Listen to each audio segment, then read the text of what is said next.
What's a Grape Explorer talking about today? So, I love Burgundy, but oh my God, the prices are like going crazy.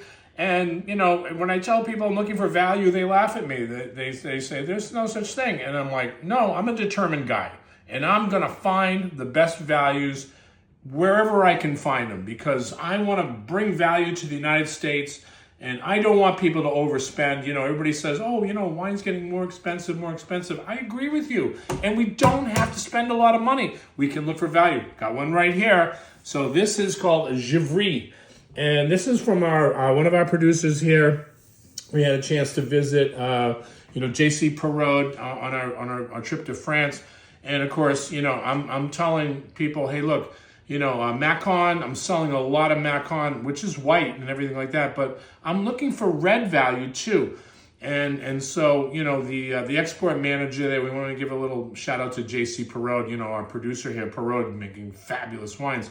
But they also are not just in Macon, so they're working on projects, and I'll tell you about the project. It's called the Cote Chalonnaise right here. And I have always loved these wines because you've got Burgundy here. When I say Burgundy, you've got the Cote Nuit, as we talk about, the Cote de Beaune we talk about, and we talk about Macon here. But wedged in here, it's called the Cote Chalonnaise. And you've got some really great wines here. You've got Mercure, you've got Rouy, and I was importing all these wines close to 25, 30 years ago. So I was always, even 25, 30 years ago, I was looking for value. I was doing the same thing that I'm doing today. I'm saying, where's the value? And the prices have moved. Obviously, it's a little different than 25, 30 years ago, but they're still producing great wines. And now you're getting a little change in climate. We don't want to talk about that. But at the same time, the temperatures are starting to rise here. So Pinot Noir and Chardonnay grape have been challenged here. Challenged with the heat. Challenged with the long, extended hot days. Challenged with everything from hail to problematic positions, and Burgundy right now is really going through its problems with pricing because they're pricing themselves so high that, you know, eventually the consumer is going to say, forget it, I'm not going to drink it. But you know something? There's people out there. I know you're out there. I know you love Pinot Noir. I know, I can see you love it. You say, okay, I love Pinot Noir. Well, this is Nirvana if you're looking for value. It's called Gevrey. And it's not Gevrey Chambertin. If you're looking up here on the map, you can see that there is such an area called Gevrey Chambertin, which is all the way up here, Gevrey Chambertin. So do not be confused with Gevrey Chambertin. It's called Givry, and there's no Chambertin in here.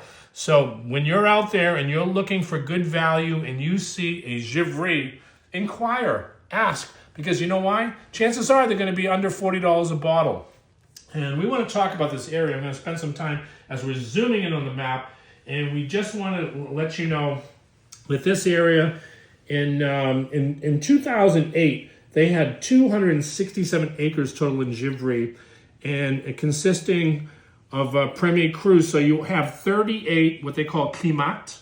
In French, that's climat is called Premier Cru. Designations on the bottle, and you also have or Premier Cru, and you also have what's called AOC Givry. That's what this is right here. So, but the Premier Cru is obviously going to be more money. They're going to be more, if you want to say, mineral toned.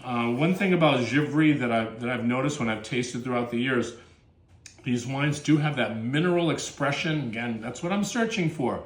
I don't want an overtly fruity wine. Yes, I will drink that. I will drink an overtly fruity wine.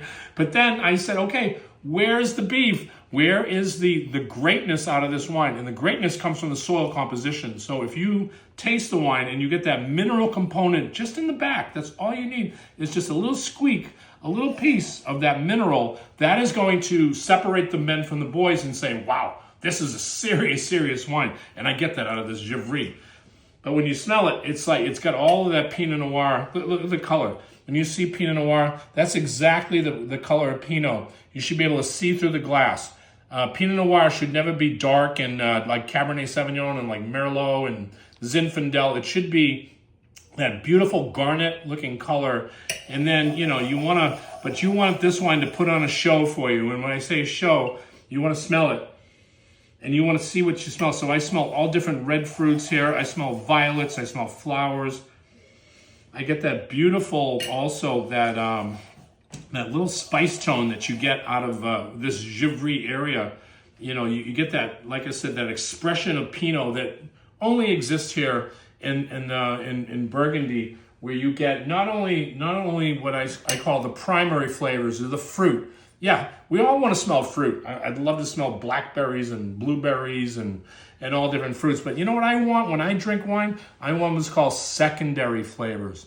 I want to smell the earth. I want to smell the forest. I want to smell the flowers. I want to smell, you know, the spices, anything that's what I call secondary. And that's what puts on a show. And again, when I talk about a show, it's like, again, we were talking about going to a bad movie and spending a lot of money. And it's like, you know, I didn't really enjoy that movie. Well, spend that money and get a nice bottle of wine. You can watch Netflix today and have a great evening drinking really great wine. And you don't have to go out and spend a lot of money in restaurants and everything like that. Enjoy nice wine, cheese, and have a beautiful evening with your favorite friend, your person, your wife, go out there and just have a great time with wine, because I think that wine is fun. Let's make it fun again. Let's make wine fun again. And this is David Kohl, the Grape Explorer, always trying to bring great wines to the table. And I brought one here today, Gevrey. Cheers.